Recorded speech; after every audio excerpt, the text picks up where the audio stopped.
Акча бул жашоодо негизги планда эмес, бирок ансыз жашоо кыйын. Жарыкка жакын келген ымыркайга да, акыркы сапарга узап бара жаткан адамга да акча сарпталат. Бойго жетип, өз жаныбызды өзүбүз багып баштамайын ата-энебиздин карамагындабыз. А бирок айрымдар чоң турмушка аттанып, өз алдынча үй бүлө күткөндө да ата-энесинен көз каранды бойдон кала беришет эмеспи. Анткени менен арабызда секелек бала кезинен тың келип, өз алдынча акча табуунун амалын тапкандар жок эмес. Алдыдагы берүүбүздүн каармандары алгачкы тапкан акчасы тууралуу кеп салышмакчы. Bir kança жол көрсөм дагы, негедир кумарым камбады. Ырчы Өктөм Сапар уулу алгачкы акчасын мектеп курагында, тагыраак айтканда 8-классында тапканын эскерет. 8-класстан өзүнчө бир талаа жумуштарыбыз бар, өзүнчө айылда эми ошо өзүнүн жанагы огороддогу бир нерселерди сатып, аларга айтып, же болбосо айтпай дегендей. Анан 16 жашымда биринчи курс болгом. Биринчи курста кичине кыйналдым, шаарда окугандыктан. Шаарды өздөштүрө албай, анан экинчи курстан баштап, 17 жашымдан баштап толук өзүм каржылай баштаганмын.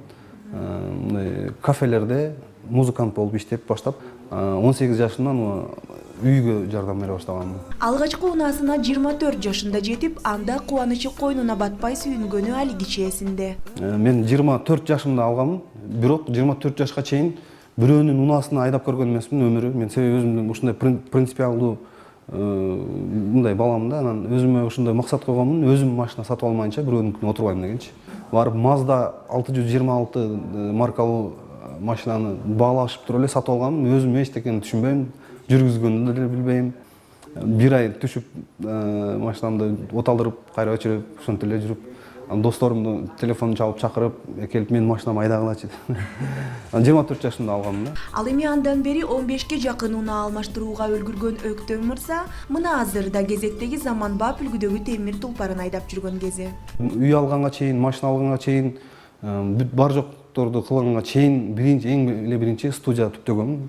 Себеби мен ырдап чыккандан да мурун мен ушу студияда ырчыларга аранжировка жазган менен алек болчумун да. Анан ушунун бардыгына мен ошол студия менен аранжировка жазып, ошо өзүмдүн пешене терим менен жеттим деп ойлойм. Азыркы убакта мен Mercedes үлгүсүндөгү машинаны жактырып, 2 жылдан бери ушу Mercedes айдап жүрөм. Millennium деген, E-класс Millennium деген эмес маркасы бар, ошондой маркасын айдап жүрөм. Эл катары эле, элден өйдө же болбосо элден төмөн эмес, ошол үйүм бар, машинам бар, ошо семьяга өзүмө эмне керек болсо ошолордун бардыгын азыр ушу 30 жашка чейин мындай тактап түптөп алдым да өзүмдүн келечегимди дегендей. Бишкекте да үйүм бар, анан айылда эми. Жаш саясатчы, Эркин эл саясий партиясынын лидери Мавлян Аскарбеков 5-класс курагында алгачкы айлык маянасын алган. Айтымында таятасы кырманга ишке орноштуруп, Мавлян мырза буудайдын калдыктарын тазалап акча табууга киришкен. 2 айча иштедим, 96 рубль айлык алгам. Ошол айылган айлыгыма апама, чоң апама, тайнеме, туугандарга бир аз кичинекей белек кылып, калганына мен ата-энем мага велосипед сатып берген. Иш тажрыйбам ошондо башталган да. Андан кийин мен физика-математика лицейинде окуп калдым. Физика-математика лицейин бүтүрүп, Бишкек шаарына келип, биринчи президенттин алдында башкаруу академиясына бюджетине өткөм. Келгенде эле биринчи курстан баштап иштеп баштадым. Эми мен иштебеген жерим калган жок. Мен Ош базарында да иштегем. Ар кандай нерселер сатып. Андан кийин интернет-клубтарда администратор болуп иштеп жүрдүм. Анан отелдерде англис тили менен билген отелдерде атайын жанагы security деп коет. Ал жакта да иштеп жүрдүм. Казинода иштеп калдым студенттик кезде. Анан бухгалтерияга, окууну которгондон бухгалтерияга которулдум да. 18 жашында күндүз окучум, түштөн кийин иштешим, кээ бир убактарда түнкү сменада да иштешим. Ошол 18-19 жаштан баштап иштеп келе жатам. Иштеп, өз оокатым кылып, ата-энеме жардам берип, инилериме жардам берип. Көзгө басарлык алгачкы материалдык байлыгына 23 жашында ээ болгон. Анан машина алгам. Audi маркасында машина болчу. Окууну бүткөндөн 1 жылдан кийинби, 2 жылдан кийин, 1 жылдан кийин алдым, акча чогултуп. Андан бери бир топ унаа алмаштырдым. Мен 2005-жылы Улуу Британияга кеткем. Ал жакта да бир топ унаа алмаштырдым. Ал жакта биринчи унаам Peugeot болгон. Toyota деген машина болгон, BMW. Ал жактан келгенден кийин бул жакта Mercedes үлгүсүндө машина алгам. Андан кийин Lexus үлгүсүндө машина. Мен бир бизнестин дагы бир чети ошо машина менен налик болгон учурлар болгон. Ошол учурда көп машина алыштырдым. Алгачкы унаасына ээ болгон күндөн тартып 10 жылдын аралыгы өттү. 33 жашка келген каарманыбыз өз үйүнө ээ болуп, өз ишин түптөп, ал эле эмес өлкөбүздүн активдүү жарандарынын катарын толуктап келет. Чет мамлекетте көп жүрдүм. Улуу Британияда 5 жыл жашадым. Андан тышкары Кытайда, Турцияда, Москвада, Италияда, Румынияда, башка көп мамлекеттерде болдум. Көп мамлекеттерде турист катары, кээ мамлекеттерде бизнес жаатында болуп. Эми иштеп, өз эмгегим менен мен иним дагы чет мамлекетте иштейт. Ал жакта бизнес ачканбыз, курулуш бизнеси. Чет мамлекетте азыркы күнгө чейин иштейт, проектлер менен иштейт. Ал курулуш бизнесинин бир бөлүгүн Кыргызстанга дагы азыр алып келүү аракетин көрүп жатабыз. Жетишкендик деп эми ачыгын айтканда 30 жашымда биринчи жолу батир алгам. Ага чейин батир жок эле. Ачыгын айтыш керек, мен студенттик кезде общежитияда жашадым. Андан кийин квартираларда жашадым. Машинада жашаган күндөр да болгон, ачыгын айтайын. Анан жер участогун алдык, там салайын деген максатта. Учурда курулуш тармагында жана айтып өткөндөй машина, дагы башка бир топ бизнестер бар. Эми ачыгын айтайын, мен өтө чоң бизнес жаатында алек болгон жерим жок.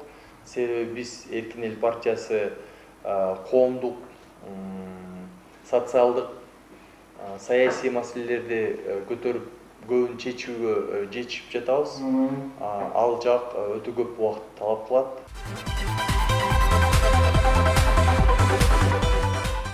Кыргызстандын белгилүү стилист, дизайнери, замандаштарыбызга сулуулук тартуулоо менен бирге жаш шакирттерин тарбиялап келе жаткан Замира Молдошева да жаштайынан эмгекчил бийкеч болгон. Айтымында ата-энесинен акыркы жолу 17 жаш курагында акча алган. 17 жашында окууга тапшырып, өтүп Центральныйга, ТШИге өтүп, анан Душанбеге кетишим керек болчу, анан аякта гражданский согуш башталып, ошол жылы 89-жылы. Анан эне там ой өрбөй койгондо, анан айла жок, иштеш керек болуп, анан Конволио Суконуйдун лабораториясында иштеп, ошондо 32 рубль алчумун. Анан биринчи зарплатам ушул болсун деп папама стиральный машинка сатып бергем. Азыркы учурда окутуучу жайым бар, модельный агентством бар, мода үйү бар, сулуулук салонум бар. 1 ай болуп калды. Кымбат эле баага жаңы салон сатып алдык. Материалдык жактан үй жайыбыз бар, квартираларыбыз бар, машиналарыбыз бар, дегенде көлдө үйүбүз бар. Чет мамлекетте баягы недвижимость болбосо дагы дайыма кыдырып жүрөбүз, бирок мындай оюбузда бар да ошол жактан алып койсокпу деп жаккан жерден, мисалы үчүн Дубайдан. Азыркы мен чоң ийгилигим деп мен үй бүлөм деп эсептейм. Туруктуу, жакшы мен үй бүлөм, кызым, балдарым, андан сырткары сөзсүз түрдө мен өзүм проектим 9-сентябрь. Андан сырткары мен дагы мындай ийгилигим деп мен окуучуларым, канча деген окуучуларым бар. Чоң сапар кичинекей кадамдардан башталат. Анысы сыңары Замира айымда келечектеги ишинин пайдубалын акырындап куруп баштаган. Мен негизи баягы өзүм көлдөммүн да. Анан Бишкектин ысыгына такыр чыдабай, жай сайын 8 жыл мурда жай сайын пансионаттарга кетип калчумун да, ошол жактан барып кичинекей парикмахерский чачтар ачып алып өзүм иштечимин да. Мындай кичинекей опытым бар болчу да. Анан ошо салонду таап, ижарага алып иштетип баштаганда эң биринчи күндүккү выручкамды эслесем аябай күлкүм келет. 600 сом выручка аябай ыйлам келген, эми кантип аренданы төлөйм деп. Азыр ошол тетрадьтарым баарын тең сактап койгом. Мындай эстеликте калсын депчи. Анан аябай чоң акча болчу да, мисалы үчүн ошол убакта мен $600 төлөчүм, мен үчүн аябай чоң көрүнчү да, бул азыркы $60,000 да көрүнчү да. Аябай коркуп ушуну эле ойлой берчүм да. Анан естественно мен биринчи жолу салонду арендага алып атам, анан мурдагы команданы алдым. Алардын баардыгы тең, "Ооба, биз сени менен иштейбиз" деп туруп, экинчи күнү алып туруп барып чыгып басып кетип калып атышпай, эч кимиз жок, жалгыз калып калдым да. Анан эмне кылам деп анан өзүмдүн тааныш кыздарым баары чогулта баштадым. Келгиле иштейбиз, жардам бергиле десем баары келип беришти. Баары келип берип, ошондон башталып кетти да. Yaz gelgende gülün açar sırdagı Yalbırak Съездбек Искеналиевдин ата-энеси соода тармагында иш алып баргандыктан, келечектеги ырчы мырзанын соода сатыкка болгон кызыгуусу бала кезинен арта баштаган. Советтик Союз тарабынан баягы магазин, дүкөндүн баары баягы болбой калды. Анан көп остаток товарлар чыгып калышты. Анан ошолордун арасында билем, жана анда аябай азыр билбейм, азыр анда жаш балдар кооздойт болуш керек. Велосипед коошtu да. Мына стоп деп койчу. Кызылы, жашлы, ошону алып алып 1 рубльден сатчумун. Ошол да бир кичик кезимде 10 жашымда менин оюмча 10. Андан кийин болсо, ошо кийин эле бир 93-94 жылдары Кочкор центрине келип, Ловис деген жвачка чыккан, жүгүрүп ошону сатчумун да. Анан студент болуп келгенде Аламедин базарында булочка саттым, мойнума илип алып, булочка саттым. Талантты капаска катып коюу мүмкүн эмес. Анысы сыңары Съездбек мырза да акыры чыгармачылыктын даңгыр жолуна аттанат. Көзгө көрүнөрлүк акчасын да дал ушул чөйрөдөн тапкан. 2000-жылдан баштап ошо баягы кафелерге иштеп, тойлорго музыкант болуп ырдап чыгып калып, ошондон өзүм кичине аракет кылып калдым. Сөзсүз түрдө баягы бир туугандардын жардам менен, себеби мага ошол аппаратура алып беришти, баягы биринчи салымын кылып беришти да, чыгып жол ачып берди. Андан ары алып кетиш менин өзүмдүн колумда болчу. Анан аракет кылдым, ушунгө Кудайга шүгүр деп айтам. Өзүм тапкан акча аябай таттуу болот. Анан жакшы коротсоң дагы сарамжалдуу болосуң. Себеби өзүңдүн баягы маңдай тери менен тапсаң, мисалы үчүн акчаны дагы ошончолук катуу кармап, жана ошончолук бир жакшы жакка жумшаганга аракет кыласың деп дайым айтып калып жүрөм. Унам бар, үйүм бар, ошол. Анан жеке болсо биздин баягы өнөр адамдары дайым айтып коюшат, биздин акчабыз элде деп. Бул деле мисалы биздин чыгармачылык деле муну ачык айтыш керек, бизнес. Ошол эле бизнес. Ошону канчалык өркүндөтүп, канчалык жакшы акча салып, канчалык мисалы жакшыларды, жакшы клиптерди, жакшы кинолорду тартсаң, сөзсүз түрдө акча ээрчийт да. Жаш болсо да алгылыктуу иш алып барып, коомдук саясий чөйрөдө белгилүү Мирсулжан Намазалиев мектеп курагында эле тың окуучу болгонун айтат. Ааламга жол айылдан башталат демекчи, Мирсулжан мырзанын иш тажрыйбасы туулган айылынан башталган. Базарда сүт сатып, бозо сатып, кымыз сатканбыз таластан. Андан кийин мал сатып, эт сатып, жана башка ошого окшогон соода сатык иштеринде жүргөм 16-17 жаштарыма чейин. Анан 17 жашымда Бишкекке көчүп келип, бул жакта университетке тапшырганда 18 жашымдан кийин өзүм толук бойдон акча таап баштагам. Ал эми 20 жашымда өзүнчө бөлүнүп, ошондон бери өз алдынча жашайм. Алгач соода сатык тармагында алектенсе, кийин олуттуу иштерге өткөн. Тагыраак айтканда, мектепти ийгиликтүү аяктап, борбор калабыз көздөй бел байлап, жогорку окуу жайлардын бирине тапшырып, студент курагында бир нече ишти бир убакта алып кеткен. PR боюнча, коом менен байланыш боюнча иштечим. Андан тышкары бир борбор азиялык журналды кыргызча, орусча, англис тилинде анын редактору болуп иштегем. Анан дагы жаңы ачык өрөөн деген бир радио проект бар болчу. Ошол жакта кандайдыр бир журналисттик иштерди аткарып, редакторлук иштерди аткарчым. Мен 19-20 жашымда Кыргыз концепт компаниясында иштеп калдым. Бирок ал учурда деле журналдарды редактор кылып жүрчүм. Анан 21 жашымдан баштап КАФМИ, Борбор Азиядагы эркин базар институтун түзүп, азыр ушул жакта жана мындан тышкары консалтинг, консультативдик иштер, дагы бир нече жеке иштерим бар, ошолор менен алектенип жүрөм. Алгачкы тапкан акчасынын өлчөмү эсинде жок, бирок кийинчерээк атасына 40 000 сом карматып кубантканын айтат. 20-га чыгайын деп калгам.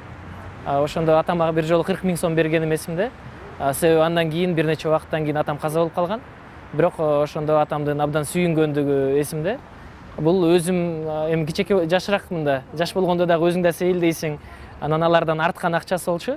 Азыр ойлойм, эгерде ошол маалда баардыгын экономдосом, азыр абдан эле көп акчам болуп калмак болуш керек деп. Айта кетчү жагдай, Мирсулжан Намазалиев материалдык баалуулуктарга анчейин маани бере бербейт. Менин негизги максатым кандайдыр бир материалдык баалуулук эмес болчу. Мисалы үчүн квартираны деле же болбосо үйдү деле мен өзүмө жакшы пландаштырбайм. Себеби дегенде мен өзүмдү көчмөн деп эсептейм. Ар бир 6 ай сайын, ар жыл сайын мен квартираларымды дагы алмаштырып турам. Кыргызстандын дагы ар кайсы аймактарында жашагым келет. Дүйнө жүзү боюнча ар кайсы жакта жүрөм. Мисалы азыркы убакытка чейин мен 25 өлкөлөрдө болдум. Аларды кыдырып, ал жактан иштерим менен, жумуштарым менен барам, бирок баары бир өзүңдүн акчаң көп коройт. Ошондой нерселерге да короду. Бул деген кругозорду ачканга жардам берет. Ал эми материалдык байлыкты азырбы, кийинби баары бир табып алса болот. Ошон үчүн азыр меники жөнөкөй кичинекей эле бир машинам бар. Андан тышкары байлыгым бардыгы бул апамдын ден соолугу, бир туугандарымдын сүймөнчүлүгү. А бирок бардык адамдар Мирсулжан мырза сымал ойлонбойт. Материалдык жактан камсыздалсам деген ниетте эмгектенип, көптөгөн курмандыкка баргандардын саны четтен чыгат. Анткени менен акча бул колдун кири деген кепти унутпасак. Сөз соңунда азбы көппү ийгилик жарата алган инсандардан кеп кеңеш. Сөз түрдө баягы жаштын тилегин берет дейт, аракет кылып ошо тырмалаңдып иштеп ошон жумушту баягы ар бир жумушту мисалы кичине болбой калса эле балдар жаштар өзгөчө бул болбой калды деп туруп эле таштап коюшат. Жок, ар бир нерсенин өзүнүн түйшүгү бар. Сөз түрдө артында үзүрү бар да. Мен ушундай нерсе менен жашайм. Анан баарына тең ошону каалап кетет элем да, что түйшүкчүл болуп, эгерде ошого көзүңүз жетип турса, ошодон келечегиңизди көрүп турсаңыз, сөз түрдө ал болот. Ошол нерсеге умтулуш керек. Биринчилерден бул билим. Билимге жанаша адамдын таза рухий дүнүйөсү жана духу болуш керек да. Мисалы бизде интеллектуал, билимдүү адамдарыбыз бар, бирок алардын чоң иштерди кылууга духу жетпейт. Духу бар адамдар бар, баатыр адамдар. Бирок алардын интеллектинин жоктугуна байланыштуу алар дагы бир алгылыктуу иштерге жете албайт да. Айкөлдүк болуш керек. Себеби айкөлдүк болбосо саясий чөйрөдө болобу, бизнес чөйрөсүндө болобу, деги эле алака түзүү өтө кыйын да. Эгерде адам баласы ийгиликке жетем десе, бул дүйнөдө кадыр колкосу жок жашаш керек. Менин девизим ушундай да. Мага мамлекет карыз эмес, мага эне атам карыз эмес, мага туугандарым карыз эмес, мага досторум да карыз эмес. Эгерде мен бир нерсеге жетким келсе, бул менин гана проблемам, менин гана жумушум. Эгерде бир нерсеге жетким келсе, эртең менен эрте тур. Рызкага жетиш үчүнчү эртең менен эрте тур. Көбүрөөк китеп оку. Көбүрөөк мындай бир нерсеге жетишкен адамдардан үйрөн. Анан жерде басып жүрүш керек да. Бизде кыргыздардын эң жаман жери бар. Чөнтөгүндө 5000 сом эмес, 1000 эле сом болуп калса, сүйлөсөмбү же сүйлөп эле койсомбу болуп калышат да. Анан ошондон жерде басып ичип аткан бүгүнкү тамагыңа, эртең мененки көргөн таңыңа Кудайга ыраазычылыгын күндө билгизип турушуң керек да. Менин оюмча жөндөн жөн олтура бербеш керек. Себеби дегенде бардык адамдар ойлошот убактым жок деп. Негизи убакыт жөн эле жатып, керебетте жатып эле ойлонуп атканда деле алардын мээси чарчайт, убактысы өтө берет. Экинчиси, мен жашмын, алиги кичекеймин деп эч качан ойлонбош керек. Мен 13 жаштарыман баштап ар кандай организацияларга жардам берип иштеп баштагам. Ошондо айтышчы, сен эмне кылып жүрөсүң, жөн эле бирөөлөргө жардам берип атасың деп. Бул негизи мен үчүн абдан чоң билим болду, чоң университет болду. Андыктан азыр ал түгүл 13дөбү, 15дөбү, 10дөбү баары бир өзүнө бир компания же уюм таап, ошол жака волонтер болсо дагы иштеп жардам берсе, бул өзүнүн профессионалдык сапаттарын менин оюмча көтөрө алат. Бир максатка такалыш керек да, бир нерсени көздөш керек, алдыга бир мондай ушул ишти бүтүрүшүм керек деген өзүнө максат коюп туруп, план, анан ошого карап аракет кылыш керек, тынмай, талкпай аракет кылыш керек. Анан ортодо кээде бар, кээде жок болгон учурлар болуп калат. Мен өзүмдүн деле башымдан өткөн. Анан андай учурларда кой бул болбойт экен, башка жака бул мындай иш кылайын же болбосо тиңдей иш кылайын деп аяка бияка секирбей, ошол бир ишти баягы дарак бир жерден көгөрөт дегендей, ошону талкпай аракет кылып кете берсе, бир күн болбосо бир күн үзүрүн жакшы эле берет. Бир көрү